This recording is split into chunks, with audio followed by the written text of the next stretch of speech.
নির্বাচিত হবার পরপরই বিক্ষোভ হলো ডোনাল্ড ট্রাম্পের বিরুদ্ধে। ট্রাম্পের নারী ও অভিবাসন নীতির প্রতিবাদে শনিবার দেশটির বিভিন্ন স্থানে বিক্ষোভ হয়। তারা এসব নীতি থেকে সরে আসতে ট্রাম্পের প্রতি আহ্বান জানান।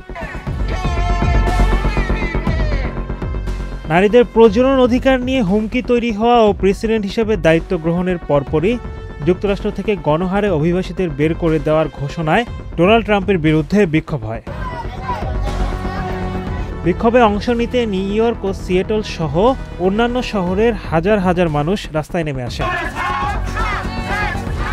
নিউ ইয়র্কে অংশ নেওয়া বিক্ষোভকারীদের মধ্যে ছিলেন অ্যাডভোকেসি গ্রুপের কর্মীরাও। তারা কর্মীদের অধিকার ও অভিবাসীদের বিষয়ে ন্যায় বিচারের আশ্রয় নেওয়ার দাবি জানান। তারা অভিবাসীদের তাড়ানো বন্ধ করার আহ্বান জানান।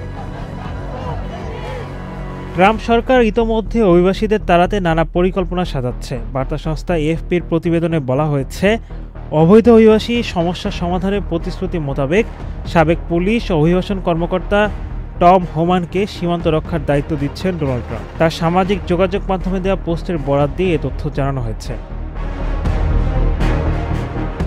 ওয়াশিংটনের হেরিটেজ ফাউন্ডেশনের বাইরে উইমেন্স মার্চে অংশগ্রহণকারীরা স্লোগান দেন, আমাদের বিশ্বাস আমরাই জিতব। এতে অংশগ্রহণকারীদের হাতে থাকা বিভিন্ন প্লেকার্ডে লেখা ছিল, যেখানে আমার পছন্দের অধিকার নেই সেখানে আমার স্বাধীনতা কোথায়।